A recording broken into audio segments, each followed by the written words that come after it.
దేవుని సన్నిధిలో ఆరాధించి ఆయన ఎడలమను కృతజ్ఞత కలిగిన వారునే ఉండాలండి. అటువంటి వారి కోసం ప్రభు ఏం చేస్తున్నారు? వారిని బలపరచడానికి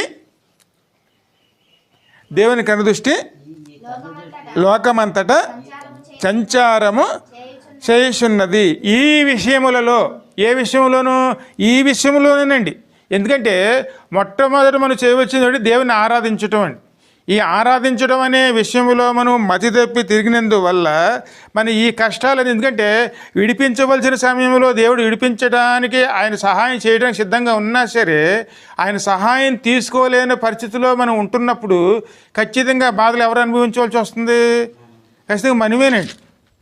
అదే విషయం ప్రభు చెప్తున్నారు అన్నమాట. తన ఎడల యథార్థత కలిగిన వారిని బలపరుచుటకై ఆయన కనుదృష్టి లోక సంచారము చేయ